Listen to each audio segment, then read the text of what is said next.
First things first, I am not a gamer. I want to make that clear. I don't want anyone to be like, oh, she's trying to be a gamer. I'm not. However, I do like watching Let's Play channels and things like that. I'm gonna end up with a gamer, aren't I? That's it. That's my intro.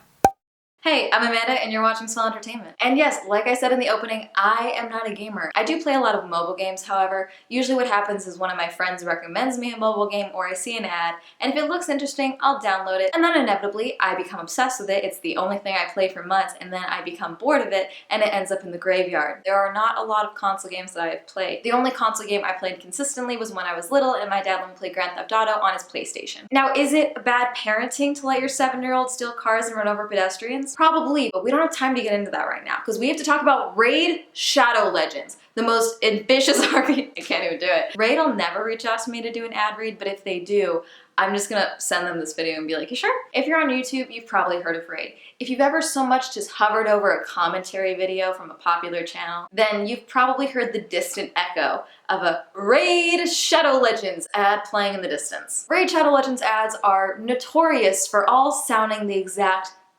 same. Console level graphics, 400 original characters, or champions, my bad. The fact that it's the most ambitious RPG game ever, super interesting, in-depth storyline. Almost every single ad mentions that if you download from that link, you'll get 50,000 gold and also your first original champion. So because Raid is so notorious on YouTube, I figured why not just nuke my chances of ever getting a sponsor further by making a video about them. So I downloaded Raid about 19 days ago, and I say that because I have in fact been keeping up with my check-ins on Raid, whether I play the game that day or not. Now, like I said at the opening, I'm not a gamer, and I really was concerned on how I could in fact, keep up with this game or review it properly without being a gamer or a console gamer, because, this is just the most ambitious RPG game out there right now. And honestly, I didn't have to worry at all. There's so little gameplay and they gave you the option to take it all away. So you sign on to the app, you make a username. My name is Swell. If you want to try and find me on it, go right ahead. I will not be playing it after this, and I didn't try and set up a clan, so have fun. And then you watch an opening scene and it's these 4 champions and they're all fighting for Teleria, which I'm assuming is the kingdom that they're all champions for. I figured the story was going to be hard to follow starting from this opening scene because there's one moment where one of the champions for Teleria is this woman, and she's like an archery chick, and she makes some sassy comment about like all dragons have a weakness, and then is immediately eaten. And maybe I would have laughed if it was timed better. And then one of the other champions is like, we have to do it for so-and-so, for Teleria. And I guess the person she first listed was the queen's name, not this woman who just died next to them. They all end up getting killed by the dragon anyway, so it doesn't really matter. But then you're just kind of thrown into the story of Teleria and the queen, whose name I keep forgetting. She just tells you that she's willing to revive one of these champions for you to use as your champion. And I picked Kale mainly because he was really sassy in the opening, and also his voice acting in the beginning seemed to imply that if Raid had spent a little less money on sponsorships, they could have gotten a voice actor who did a better MCU Loki impression, because that was just the vibe I was getting from him. Also, I thought the masks on his belt were funny because they're clearly supposed to be like metal masks, but they were like moving in the wind. As far as the story goes, I would say it's definitely in-depth, but it also feels like you're starting on chapter 26 of the 3rd book of a series,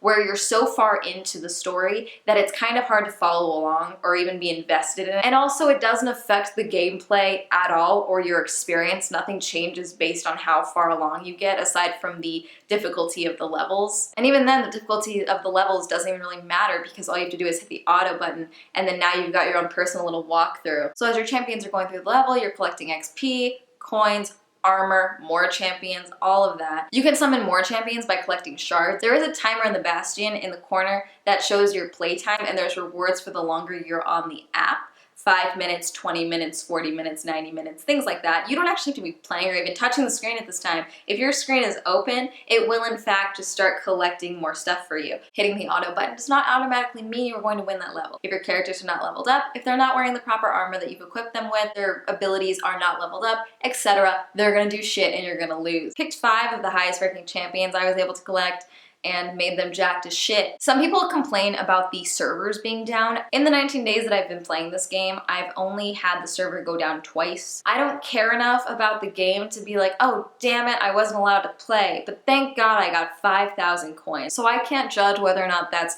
a worthy compensation for not being able to play Raid Shadow Legends for 15 minutes. Like the ad reads say, there is about 400 unique champions for you to collect. The thing is though is that in your champions like holding bay, I guess, there's only 30 spots available, and then you also have a vault of 10 spots where you can kind of like keep your champions on reserve. So you can collect all the champions you want. You won't be able to keep them. What you can do is go over to the tavern and use other low-level champions to kind of bulk up and add to the XP of your higher ranking champions to give them better ranking. There is an index where it shows you which champions you have in fact been able to collect, but you also are able to get duplicate champions, so there's a bunch that I wasn't able to get in this time. The gameplay, for the most part, is not the bulk of the action for this game. No, it's all of the pop-ups incessantly popping up, trying to get you to spend money. Careful. Okay, you might sprain your pointer finger exiting out of those pop-ups. I would say on average, I got 6 pop-ups every time I opened the app, or every time that I returned to the Bastion from the arena or just the campaign itself. Now, this may just be me, because it has been a while since I played a mobile game like this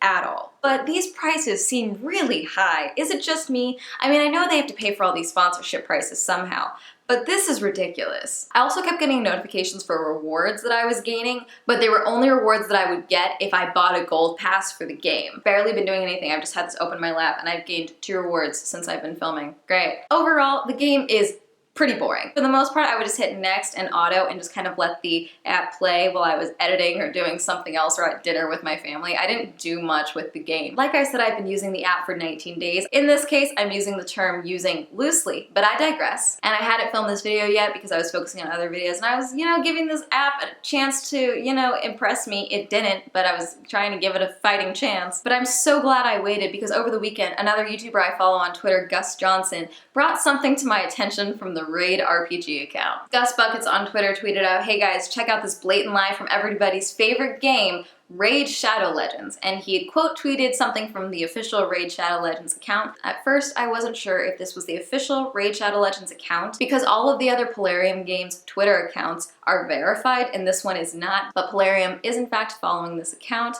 and they do seem to tweet out a bunch of customer service related tweets, so we are going to operate under the assumption that this is the official Raid Shadow Legends Twitter account. So the tweet that Gus Johnson quote tweeted was a tweet from Raid Shadow Legends responding to another tweet from a user called Some Call Me Tippy that said, "Does anyone at Dollar Shave Club or Raid RPG want to help a brother out?" in response to another tweet talking about sponsorships. Raid responded with, "Hi there, we do not sponsor. We cooperate only with those YouTubers who play our game and want to be our influencers. We do not pay money for it. Alina." So for those of you who don't know, the FTC cracked down on influencer marketing after the dangerous dumpster fire that was Firefest. So now, if an influencer does a sponsored post on Instagram or does an ad read in a video, they have to make it abundantly clear that it's an ad, based on a couple different parameters. Raid Shadow Legends ad reads have to disclose that it's an ad. All of them make it very clear that it's a sponsor and that they are in fact getting paid for this. Gus Johnson has not done any ad reads for Raid Shadow Legends on his YouTube channel, and he followed up his original quote tweet with, "Honestly astonishing that they posted this, let alone kept it up for days.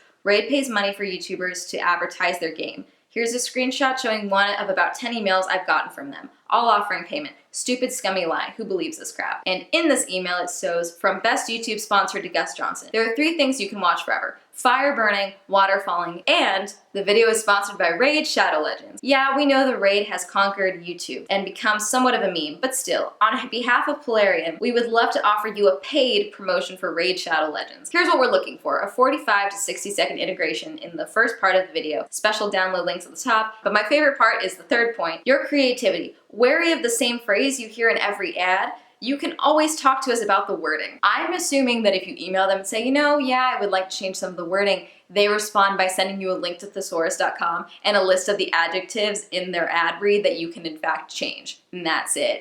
I don't know why the official Raid account would respond with something like this, other than maybe they are trying to rebrand away from the parasitic reputation on YouTube that they've built for themselves. The only thing this really accomplishes though is throwing their influencers under the bus, and also makes them just kind of look like dicks. Like, oh no, they're saying the exact same thing because they want to. There are influencers. There's no payment involved. There's no way half these people would say what they're saying if it weren't for the fact that there was a fat check involved. There's really not an ending for this video for the Twitter thing. I just thought it was stupid and I wanted to share it. The only thing I can think that would stop the beast that is Raid Shadow Legends on YouTube at this point is all content creators just turning down all sponsorships from Raid. However, if Ren is going to be due soon and you have to choose between promoting a tea that makes your supporters shit themselves and a boring RPG game, you're probably going to take the shit ton of money from the RPG game versus having your fans potentially crap their pants. And I know I'm getting off topic, but I'm gonna wrap this up. Raid Shadow Legends is boring. I don't recommend it. That's it. Thank you for watching. Thank you for supporting my Patreon. If you'd also like to support me on Patreon, the link will be listed down below. If you'd like to follow me on all my social media,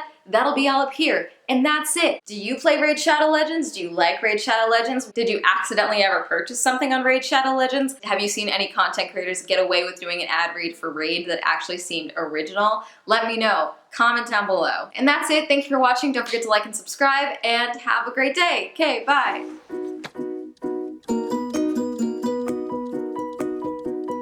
I was in San Francisco literally attending a ufology conference. I had my badge on and everything at breakfast, and I was more embarrassed that the raider caught me playing Raid Shadow Legends on my phone than I was. Thank you to Adam, Andrew, Anna, Anthony, Becca, Bradley, Brandon, Buffy, Cliff, Dean, That Dude, Douglas, Drew, Eric B, Eric C, Aaron, Chris, Glenn, Hannah, Hyrule, Cass, Jennifer, Jenny, Jesse Blast, Jesse, Jonathan, Catherine, Liam, Lisa, Crab, Matthew C, Matthew J, Michael, Miriam, Rachel, Rebecca, Samani, Shavam, Wacha, and William.